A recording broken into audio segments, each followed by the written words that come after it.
이 아론 간디는 그 간디의 아들인지 손자인지는 잘 모르겠는데 어쨌든 간디 일가인데요. 이제 그 사람이랑 이제 그 사람이 그 이제 아들에게 이런 일을 시켰어요. 아버지 차가 고장 났으니까 이 아버지 차를 정비소에서 고쳐가지고 와라. 그래서 이제 아들은 열심히 정비소에 가서 고치고 있는데 시간이 좀 걸린다 그래서 봤더니 영화가 상영이 되고 있는 거예요. 이제 인도가 그 영화는 되게 미국 다음으로 되게 활성화되고 영화를 좋아하는 사람들이더라고요. 인도 사람들이. 그래서 그 영화를 봤죠, 아들이. 열심히 보다 보니까 하나를 더 보게 된 거예요. 그래서 아버지가 오라는 시간이 지나간 거죠. 아버지는 애타게 찾았고, 그래서 이제 아버지 앞에 이제 아들이 가서 그 얘기를 한 거예요. 아, 내가 이거 일찍 오려고 했는데 이거 고치는데 시간이 너무 많이 걸렸다. 이렇게 거짓말을 한 거예요. 아버지는 이게 거짓말인 줄 알았고. 그래서 어떻게 했냐. 우리나라 아버지 같은 경우는 그 용호 난무 막 이런 거 하시고 시계를 풀으시고 적당한 매를 가지고 와서 호되게 때리거나 자꾸 거짓말하면 심하게 비난을 하거나 마구 혼내거나 뭐 셋 중에 하나잖아요. 근데 이 아버지는 내가 너한테 너무 미안한 게 네가 이런 상황에 네가 나를 못 믿고 거짓말을 할 정도로 내가 너한테 해준 게 이거밖에 없구나. 이렇게밖에 못 해줬구나. 아버지로서 너무 미안하다 하면서 그 몇십 킬로가 되는 거리를 걸어가신 거예요. 아들은 그 차를 몰면서 울면서 쫓아오고. 거기서의 마시멜로는 뭐였냐면 이 아버지가 그때 들어온 감정을 가지고 아들을 계속 때리거나 혼을 냈다면 이 아들은 다시 또 거짓말을 할 수도 있었는데 이 모습이 평생 안 잊혀져서 그 다음부터는 이 아론 간디가 거짓말을 하지 않고 위대한 사람이 됐다고 하더라고요. 그러니까 이런 참을성, 이건 가정에 관한 얘기고, 그 다음에는 메리 버드라는 선수가 있었어요.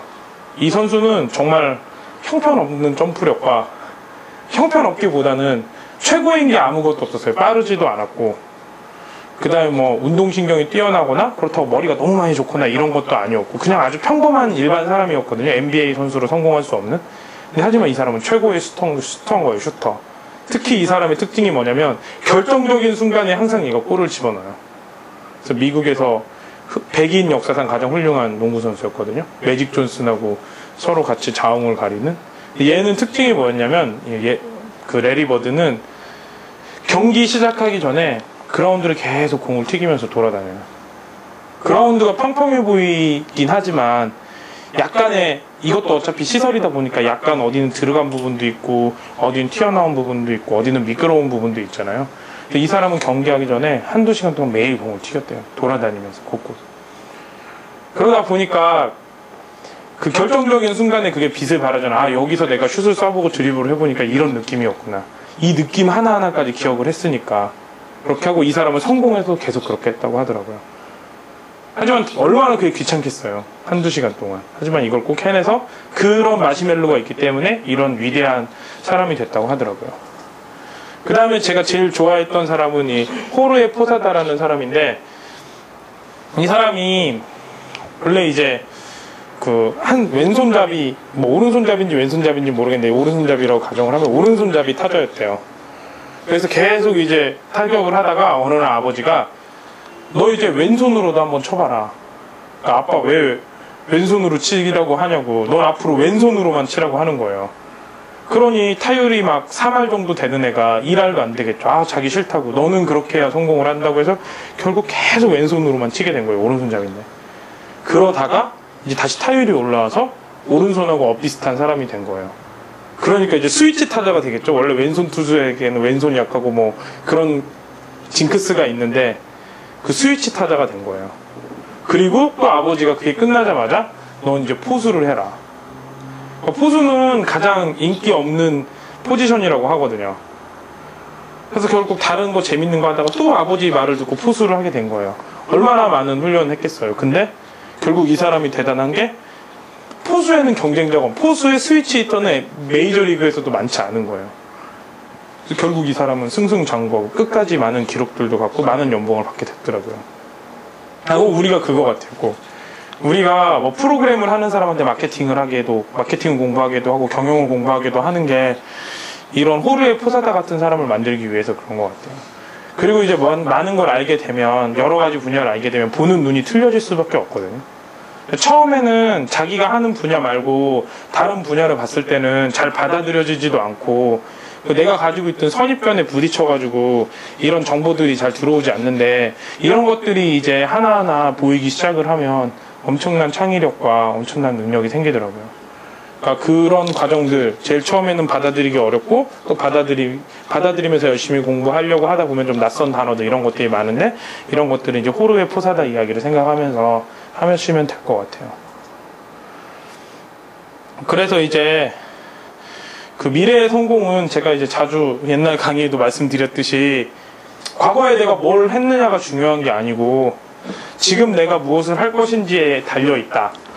이렇다고 하더라고요. 그러니까 제가 만약에 대학교 때 저를 지금 만나가지고 너는 지금 네가 30살이 되면 어느 회사의 경영자를 하고 있을 거야 라고 어떤 사람이 저한테 사주를 봐줬다면 저는 그 사람한테 충분히 미쳤다고 했을 것 같아요. 쟤는 정말 제대로 알아맞추지도 못하고 나는 전공이 화공인데. 그리고 만약에 제가 연구소에 갔을 때 만약에 누가 사주를 보거나 누가 너는 경영작감이야 이러면 경영이 뭐지 하고 갔을 것 같아요. 하지만 이제 이것도 하게 된 게 그거였거든요. 저랑 이제 2명이 같이 사업을 하게 됐는데 한 명이 완벽한 기술자의 내성적이고 그 날씨에 따라서 기분이 변하고 우울증이고 예전에 좋아하는 여자가 자기를 좋아하지 않아서 정신병원까지 갔던 그 사람이에요. 운이 좋은지 안 좋은지 모르게 연타로 그런 사람을 2명을 만났는데 첫 번째 사람이에요. 첫 번째 사람. 자기가 막 럭비공이라 그러고 그 형 집에 놀러 가기로 했었는데 아직 마음의 준비가 안 돼서 네가 우리 집에 오면 내가 너무 이상할 것 같다 그래서 약속을 깨고 3일 동안 잠적을 한 적이 있는 그런 사람이었었거든요. 그렇다 보면 이제 어쩔 수 없잖아요. 제가 경영을 해야 되잖아요. 저도 기술 개발이나 개발자가 되고 싶었는데 그냥 공학하는 사람은 그 공학 뭘 만드는 재미가 너무 쏠쏠하거든요. 근데 이제 어쩔 수 없이 하게 된 거죠. 같이 사업을 하게 됐으니까 제가 맡은 일이 그거라. 그때까지만 해도 마케팅이 뭔지도 모르고 경영이 뭔지도 모르고 다 말장난 같기도 하고 그냥 언뜻 보기에는 다 알겠는 거예요. 당연한 얘기를 하는 것 같아서. 그러다가 이제 공부를 하기 시작을 했죠. 왜냐면 사업이라는 건 1%도 틀리면 안 되는 부분들이 많아서. 그래서 하게 되니까 지금은 제가 했던 그 주 전공 연료전 퓨어셀보다도 오히려 더 경영이나 마케팅을 더 많이 알게 되더라고요. 근데 그게 아마 제가 어디 서 있는지에 너무 집중을 하고 내가 해왔던 게 어떤 건지 집중을 하고 과거에 내가 뭘 했나에 집중을 했다면 아마 얻어질 수 없었던 것 같아요. 그리고 또 그걸 얻어지고 과학적으로 사고하고 분석하는 능력이랑 그런 것들이 좀 있다 보니까 설계하는 능력이랑 이런 것들이 합해지다 보니까 정말 생각지도 못한 곳에서 가치가 창출이 되더라고요. 그리고 이제 우리가 그렇다면 그런 생각에 많이 빠질 것 같아요. 우울하기도 하고 힘들기도 하고 지치기도 하고 만사가 다 짜증나기도 하고 이럴 때 이런 질문을 던져보면 좋을 것 같아요. 내일 성공을 하기 위해서 난 지금 무엇을 준비하고 뭘 해야 되나. 그리고 거기에만 집중을 하면 그런 생각이 없어지더라고요. 보통 이제 사람들이 몰입을 하게 되고 계속 그거에 예를 들어서 데드라인에 쫓겨서든 뭐에 쫓겨서든 그거에 몰입을 할 때는 그 생각만 난대요. 그냥 그걸 몰입을 하고 있으니까. 솔직히 100m 달리기 올림픽에 나갔던 애가 달리면서 여자친구 생각하고 이러진 않을 것 같거든요. 그렇게 하고 있는데 이게 끝나고 생각이 많아질 때 그때가 중요한 것 같아요. 그 몰입을 하지 않은 상태에서 수많은 생각들이 막 들고 평소에 내가 자주 해왔던 생각대로 생각이 그쪽으로 가게 돼 있거든요. 관성의 법칙에 의해서. 그럴 때는 이런 생각을 하면 될 것 같아요. 내일의 성공을 위해 나는 오늘 무엇을 준비해야 되나. 그러면 책을 보든 뭘 하든 어떤 일을 다시 하게 되잖아요. 집중을 해서. 그러면 그런 생각이 없어지는 것 같더라고요.